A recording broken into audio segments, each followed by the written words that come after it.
Hello everyone. So this session is for UPSC mains అండి. GS paper polity గురించి మాట్లాడుకుంటున్నాం. So first అసలు ఏంటి డెమోక్రసీ? వాట్ ఈస్ డెమోక్రసీ అంటే ఏంటి? అసలు డెమోక్రసీ అంటే ఏంటి? So Abraham Lincoln quoted democracy గురించి. అబ్రహం లింకన్ ఏం చెప్తాడంటే, democracy is government of the people, by the people and for the people అనేది ఎవరు చెప్తారంటే, this Abraham Lincoln says that democracy is of the people, by the people and for the people అని చెప్పి Abraham Lincoln గారు చెప్పడం జరుగుతుంది. అలాగే democracy, సింపుల్గా democracy is a form of government. అసలు ఈ డెమోక్రసీ అనే వర్డ్ ఎక్కడి నుంచి పుట్టుకొచ్చింది? The word democracy comes from a Greek word అనమాట. డెమోక్రషియా అంటారు. So in Greek demos means ఏంటంటే పీపుల్, అలాగే క్రేషియా means rule. In simple, democracy is a form of government in which the rulers are elected by the people. అంటే సింపుల్గా ఏం లేదు, డెమోక్రసీ అంటే ఏంటి? Rulers elected by the people అంటే ఏంటి? ఎవరైతే పీపులే తన యొక్క రూలర్స్ని ఎలక్ట్ చేసుకుంటారు అనమాట. సింపుల్గా దాన్నే ఏమంటారంటే డెమోక్రసీ అని చెప్పి అంటారు. అంటే ఏంటి? పీపుల్ ఎలక్టెడ్ దేర్ లీడర్స్ అనమాట. పీపులే చూజ్ చేసుకుంటారు, దాన్ని ఏమంటారంటే డెమోక్రసీ అని చెప్పి అంటారు. యాక్చువల్గా usually see in for example కొన్ని కంట్రీస్ ఉన్నాయి. ఎగ్జాంపుల్ మయన్మార్ తీసుకోండి. The army rulers of Myanmar were not elected by the people. Those who are happened to control of the army became the rulers of the country. ఎవరైతే ఆర్మీని control చేస్తారో, మన ఇండియాలో కాదనమాట, మయన్మార్లో ఎవరైతే ఆర్మీని కంట్రోల్ చేస్తారో వాళ్ళే రూలర్స్ ఆఫ్ ద కంట్రీ అనమాట. So people had no say in this decisions like dictatorship in Chile. ఇవన్నీ దీన్ని ఏమంటారంటే డిక్టేటర్షిప్ అంటారు. అంటే ఏంటి? People not elected they leaders అనమాట, choose the people. Example applies to monarchies, kings of మీకు Saudi Arabian kings, వీళ్ళంతా ఏమంటారు? మనకి మోనార్కీ అని చెప్పి అంటారనమాట. అర్థమైందా? సో నెక్స్ట్ అసలు వీ హ్యావ్ స్టార్టెడ్ విత్ అసలు డెమోక్రసీ ఆల్రెడీ అంటే ఏంటి మీకు ఇందాకే చెప్పండి. Democracy is a form of government in which the rulers are elected by the people. So who are the rulers in this? అసలు రూలర్స్ ఎవరు? Who is called democracy? What kind of elections constitute? For example మీకు ఒక example తీసుకుందాం ఇప్పుడు. ఏంటి? Major decisions by elected leaders. ఎక్కువ major decisions అనేది elected leaders అనేవాళ్ళు తీసుకుంటారు కదా. ఒక ఎగ్జాంపుల్ చూద్దాం. పాకిస్తాన్లో మీకు ఒక ముందు జనరల్ ప్రజర్ ముషర్రఫ్ అయిన ఒక ఆయన ఉంటాడనమాట. ఎవరు? జనరల్ సారీ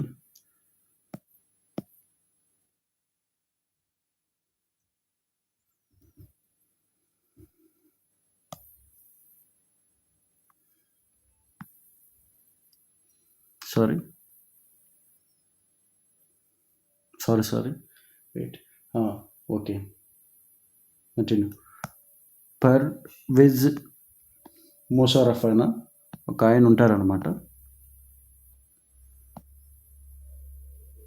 పాకిస్తాన్ చెందిన మిలిటరీ కుప్కి హెడ్ అనమాట. పాకిస్తాన్లో అక్టోబర్ 1999లో ఏం జరిగింది? ఈ వావర్ టు అంటే ఏం చేశారు అక్కడ? డెమోక్రటిక్గా ఎలక్టెడ్ గవర్నమెంట్ని ఈయన వావర్ టు చేసి declare himself the chief executive of the country అని డిక్లేర్ చేసుకున్నారు. ఎవరంటే ఈ ముషర్రఫ్ ఆయన. ఏమైందంటే అక్కడ యాక్చువల్గా పాకిస్తాను ఎలక్షన్స్ అయ్యాయి.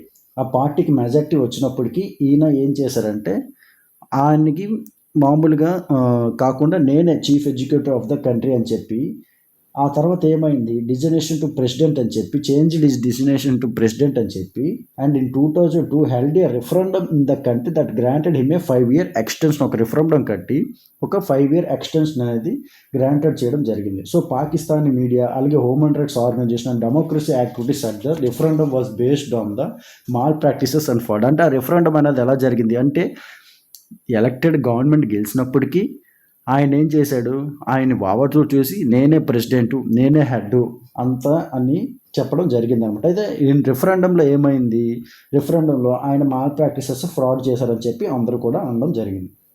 In August 2002, he issued a legal framework order that amended the Constitution of Pakistan. According to this order, the President can dismiss the National and Provincial Assemblies. Presidentకి ఒక పవర్ ఉందన్నమాట. ఏంటి? నేషనల్, ప్రొవిన్షియల్ అసెంబ్లీ డిస్మిస్ చేయడం. అలాగే the work of the civilian cabinet is supervised by a national security council which is dominated by military officers. అంటే ఇక్కడ పాకిస్తాన్‌లో main ఎంత government ఉన్నప్పటికీ మిలిటరీ హెడ్ ఏం చెప్తే అదే అనమాట. అర్థమవుతుందా? అంతా కూడా పవర్ అంతా కూడా ఎవరి చేతిలో ఉంటుందంటే మిలిటరీ యొక్క ఆఫీసర్స్ ఎవరైతే ఉంటారో అంతా కూడా ఆయన కంట్రోల్‌లోనే ఉంటుంది. Clearly there are many reason why Pakistan under general Musharraf should not be called. అసలు ఎందుకు పాకిస్తాన్ టైంలో పర్వేజ్ ముషర్రఫ్ ఉన్నప్పుడు అసలు ఎందుకు దాన్ని డెమోక్రసీ అనలేదంటే మీకు తెలిసింది. ఎందుకు ఆయన బలవంతంగా ఒక రిఫరెండం చేసినప్పటికీ ఆయన అంటే ఎవరైతే డెమోక్రటిక్గా ఎలక్ట్ అయినప్పటికీ ఆయన్ని ఓవర్ త్రూ చేసి నేనే ప్రెసిడెంట్ అని చెప్పి డిక్లేర్ చేసుకుని అలాగే రిఫరెండం పెట్టిన తర్వాత దాన్ని ఎన్నో మాల్ ప్రాక్టీసెస్ ఫ్రాడ్ చేయడం అనేది జరిగిందనమాట. అలాగే so but let us focus one of these can we stay ఇది అనమాట పాకిస్తాన్లో జరగడం జరిగింది. సో ఇక్కడ ఏంటి,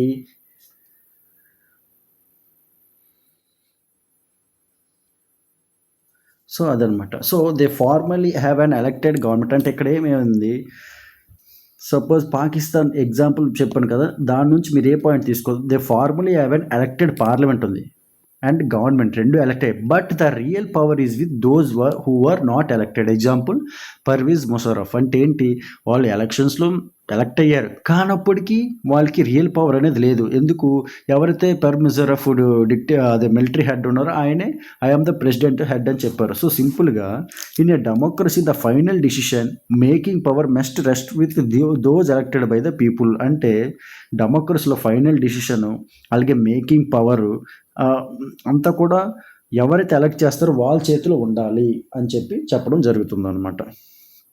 నెక్స్ట్ అలాగే free and fair electoral system. Example China గురించి చూసుకుంటాం అనమాట. So in China elections are regularly held after every 5 years for electing the countries parliament called. అక్కడున్న కంట్రీస్ పార్లమెంట్ ఏమంటారంటే కాంగువో రెన్మిన్ దైబయో. చైనీస్ లాంగ్వేజ్ అనమాట. దైహు అంటే ఏంటి, నేషనల్ పీపుల్ కాంగ్రెస్ అని చెప్పి అర్థం అనమాట. అర్థమైందా? అయితే అక్కడ ఏం జరిగింది, national people congress has the power to appoint the president of the కంట్రీకి అపాయింట్ చేసే పవర్ అనేది ఉంది. It has nearly 300 members elected from all over China. Some members are elected by the army. అందులో సమ్ మెంబర్స్ని army అనేవాళ్ళు elect చేసుకుంటారు. Before contesting elections చేసిన ముందు ఏ క్యాండిడేట్ నీడ్స్ ద, అంటే ఎవరైతే ఎలక్షన్స్ కండక్ట్ చేసుకుంటారో అంటే కంటెస్ట్ నేను పార్టిసిపేషన్ చేస్తాను వాళ్ళు ఖచ్చితంగా చైనీస్ యొక్క కమ్యూనిటీ పార్టీ యొక్క అప్రూవల్ అనేది ఉండాలి. అంటే ఏంటి, ఎవరి పడితే ఉంది చేయొచ్చు, బట్ ఖచ్చితంగా వాడు చెయ్యాలా వద్దా అనే ఒక సైన్ ఎవరి నుంచి కావాలంటే ఒప్పుకోవాలంటే Chinese community party. Only those who are members of the Chinese community party right smaller party select to it allowed to. అయితే ఇక్కడ ఏమవుతుంది, ఎవరైతే చైనీస్ కమ్యూనిస్ట్ పార్టీ మెంబర్స్ ఉంటారో వాళ్ళకి మాత్రం ఇక్కడ ఛాన్స్ అనేది ఉంటుందన్నమాట. సో ఇక్కడ సింపుల్గా ఏముంది, the government is always formed by the, ఎవరు ఫామ్ చేస్తారు, కమ్యూనిస్ట్ పార్టీయే ఎప్పుడు కూడా ఇక్కడ గవర్నమెంట్ అనేది ఫామ్ చేయడం అనేది జరుగుతుంది. నెక్స్ట్ సిన్స్ ఇంకో ఎగ్జాంపుల్ చేసుకుంటాం. Since it's independence in 1930 Mexico hold elections after every 6 years to elect it's president. The country has never been under A military are dictators rule but until 2000 every election was one by a party call PRI అంటే institutional revolutionary party. అంటే ఇక్కడ example Mexico మీరు example తీసుకుంటే అసలు మెక్సికోలో ఏం జరుగుతుందంటే యాక్చువల్గా మెక్సికోలో independence 1930 అప్పటి నుంచి మెక్సికోలో హోల్డింగ్ ఎలక్షన్స్ ఎవ్రీ 6 yearsకి. మన ఇండియాలో 5 years అయితే మెక్సికోకి 6 yearsలో ఎలక్షన్స్ జరుగుతుంది. ఆ 6 yearsలో ఎలక్షన్స్ జరిగినప్పుడు ప్రతిసారి ప్రెసిడెంట్ ఒకే పార్టీ నుంచి వస్తున్నారు. Until 2000 every election was one by a party. 2000 వరకు ఒకే పార్టీ అనమాట. అదేంటంటే ఇన్స్టిట్యూషనల్ రెవల్యూషనరీ పార్టీ. అంటే ఇక్కడ మనం ఏం నేర్చుకోవాలంటే democracy must be based on free and fair election where those currently in power having a fair chance of losing అనమాట. అర్థమవుతుందా? డెమోక్రసీ అనేది ఎలా జరగాలి, మస్ట్ అండ్ షుడ్గా ఫ్రీ అండ్ ఫెయిర్ ఎలక్షన్ అనేది జరగాలి. Where those currently in power having a fair chance of losing అంటే నిజాయితీగా జరగాలి. అర్థమవుతుందా? అదనమాట ఎగ్జాంపుల్.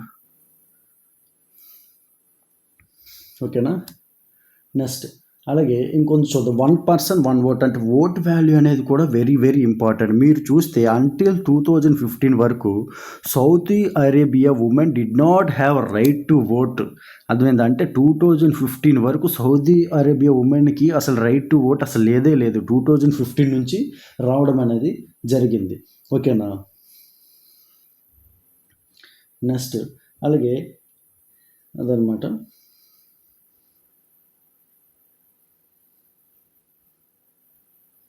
అంటే ఇక్కడ మీరు ఏం అర్థం చేసుకోవాలంటే అసలు ఫర్ ఎగ్జాంపుల్ ఇంకో ఎగ్జాంపుల్ తీసుకుందాం. ఫిజ్జీలో ఏం జరిగిందో ఇంకో ఎగ్జాంపుల్ ఫిజ్జీ.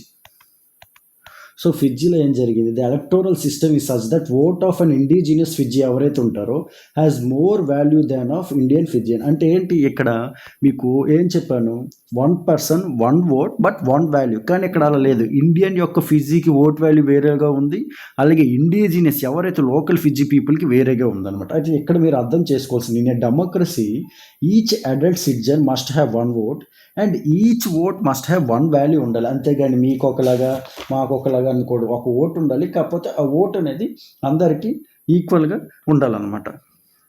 అర్థమవుతుందా? అది నెక్స్ట్ ఇంకొకటి చూద్దాం. Rule of law and respect of law. Zimbabwe attained independence from white minority rule నుంచి ఫైనల్గా 1980లో మన జింబాబ్వేకి ఇండిపెండెన్స్ వచ్చింది. Since the country has been ruled by a party అంటే జను పిఎఫ్ పార్టీ అనేది రూల్ చేయడం జరిగింది. Its leader Robert Mugabe ruled the country since independence నుంచి రాబర్ట్ ముగాబోయే జింబాబ్వేని రూల్ చేయడం జరిగిందనమాట. అర్థమవుతుందా? సో ఎప్పుడైతే 1980 వైట్ మైనారిటీ రూల్ నుంచి ఇండిపెండెన్స్ వచ్చిందో అప్పటి నుంచి Robert Mugabe was ruled by Zimbabwe. So president Mugabe was popular but also used unfair practices in elections. ఎలక్షన్స్లో ఏంటి, మాల్ ప్రాక్టీసెస్ అంటే ఏంటి, అన్ఫెయిర్ ప్రాక్టీసెస్ యూజ్ చేయడం జరిగింది. So over the years his government changed the constitution several times అనమాట. ఏం చేశాడు Robert ముగాబో టైంలో, ఓవర్ ద ఇయర్స్ కాన్స్టిట్యూషన్లో కూడా సెవరల్ చేంజెస్ మార్చేశారనమాట. ఓకేనా? And make him less accountable. అంటే ఏంటి, ప్రెసిడెంట్ యొక్క పవర్స్ని ఎక్కువ పెంచేసి, అలాగే అపోజిషన్ పార్టీస్ని అసలు వాళ్ళకంటే ఏమి పవర్స్ లేకుండా మొత్తం కూడా చేసేసారనమాట. అర్థమైందా? సో ఇలాగా జింబాబ్వేలో జరిగిందనమాట. ఓకేనా? సో అందుకే ఇక్కడ మన జింబాబ్వే స్టోరీ నుంచి ఏం అంటే ఏమైంది, వీళ్ళే రాబర్ట్ ముగాబో సిన్స్ ఇండిపెండెన్స్ 1990 నుంచి ఆయన పార్టీ మొత్తం ప్రెసిడెంట్ అయితే వాళ్ళు ఏం చేశారు, అప్పటి నుంచి కూడా మొత్తం కాన్స్టిట్యూషన్ ఎన్నో మార్చేసి ప్రెసిడెంట్కి ఉన్న పవర్స్ ఇంకా పెంచేసి అపోజిషన్ పార్టీకి యొక్క పవర్స్ ఫుల్ కూడా తగ్గించి అసలు అపోజిషన్ పార్టీ ఎవరైతే వర్కర్స్ ఉంటే వాళ్ళందరికీ హ్యారెస్ట్ చేసి సో చాలా చేశారనమాట. సో ఫైనల్గా మీకు తెలుసో తెలీదో అందుకే 2017లో రాబర్ట్ ముగాబేని బలవంతంగా జింబాబ్వే నుంచి పంపించారనమాట. అర్థమైందా? సో ఇక్కడ మనం నేర్చుకోవాల్సింది ఏంటంటే, ఏ democratic government rules with in limits set by the constitutional law and citizens right. అంటే ఏంటి, ఈ డెమోక్రటిక్ గవర్నమెంట్లో rules with in limits set by the constitutional law and citizen rights ఒక రూల్స్ ఇవన్నీ కూడా సెట్ చేయాలని చెప్పి అంటున్నారు అనమాట. అయితే ఇక్కడ వెరీ వెరీ ఇంపార్టెంట్ అండి, వెరీ వెరీ ఇంపార్టెంట్ కాన్సెప్ట్ ఇది. అంటే డెమోక్రసీ గురించి అడిగితే నీట్గా రాయొచ్చు. So disadvantages of the democracy. ఈ మనకి డిసడ్వాంటేజెస్ ఆఫ్ డెమోక్రసీ ఏంటో చూద్దాం. Leaders keep changing in a democracy, this leads to instability. అంటే ఏంటి, మనకి డెమోక్రసీలో 5 yearsకి ఒకరు ఉంటారు, మళ్ళీ 5 yearsకి ఇంకొకరు వస్తారు. సో అలా ఉండడం వల్ల ఏమవుతుంది, దిస్ లీడ్స్ ఇన్స్టేబిలిటీ అనేది క్రియేట్ అవుతుంది. అలాగే democracy is all about political competition and power play, there is no scope for morality. అంటే ఏంటి, ఇక్కడ మొరాలిటీ అనేది అసలు ఉండదు. ఎక్కువ పొలిటికల్ కాంపిటీషన్ అంటే ఏంటి, ఈ పార్టీ మధ్యన ఆ పార్టీ మధ్యన ఎక్కువ కాంపిటీషన్ ఉంటుందని. మొరాలిటీ అనేది, మోరల్ వాల్యూస్ ఏమీ ఉండదు అని చెప్పడం జరుగుతుంది. అదొక one of the disadvantages. And so many people have to be consulted in a democracy that it leads to delays. అంటే ఏంటి, నేను డెమోక్రసీలు ఏంటో చాలామంది కలాలన్నమాట. అంటే కలిసిన చాలా బిగ్ ప్రాసెస్ ఉంటుంది, దానివల్ల ఏమవుతుంది, చాలా లేట్ అవుతుంది అన్నమాట, delays. Elected leaders do not know the best interest of the people, it leads to bad decision. అంటే ఎలక్టెడ్ లీడర్స్ ఎవరైతే ఎన్నుకుంటారో వాళ్ళకి అసలు ఏమీ తెలియదు అనమాట. అంటే అసలు ఏ పీపుల్కి ఏం కావాలి ఏంటో తెలియక వాళ్ళు ఏం చేస్తారు, ఒక బ్యాడ్ డిసిషన్ అనేది తీసుకుంటారనమాట. అలాగే democracy leads to corruption for it is based on electoral competition. అలాగే డెమోక్రసీ అనేది కరప్షన్కి దారితీస్తుంది. ఎందుకు, బేస్డ్ ఆన్ ఎలక్టోరల్ కాంపిటీషన్. అంటే మా పార్టీకి వెళ్ళాలని మీరు చూస్తూనే ఉంటారు ఎంత కరప్షన్ జరుగుతుందో.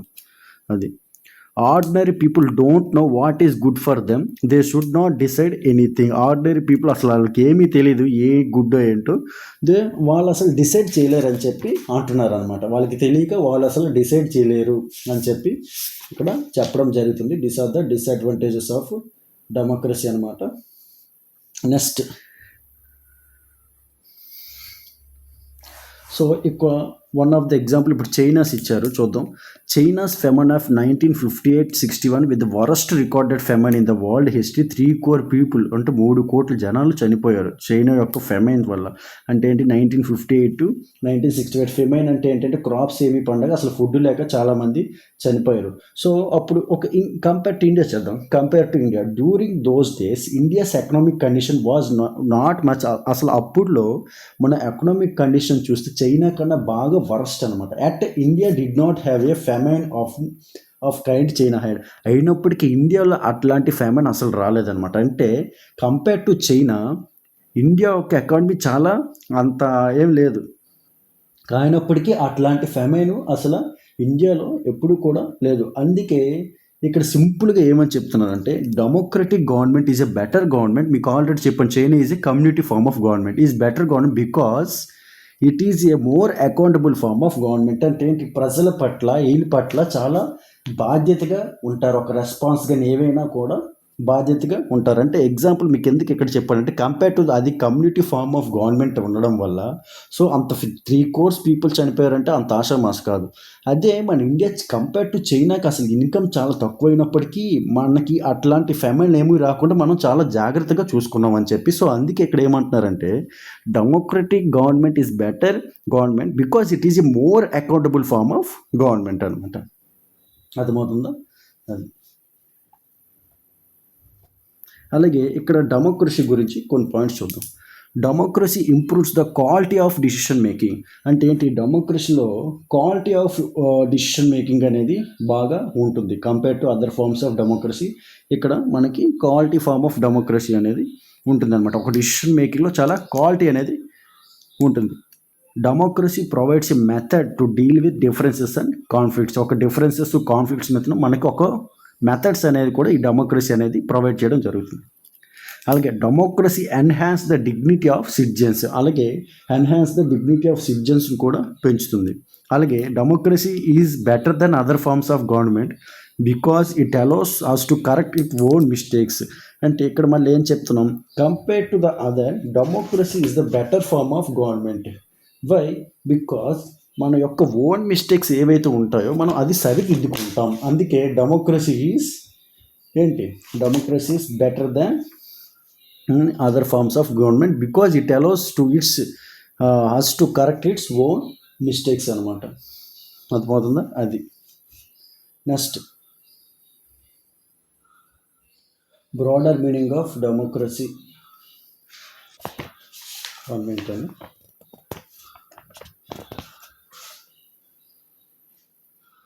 Okay, thank you. Very important topic అండి, జాగ్రత్త చూసుకోండి. ఎగ్జామ్లో అడుగుతాడు ఖచ్చితంగా డెమోక్రసీ పైన. So okay, thank you.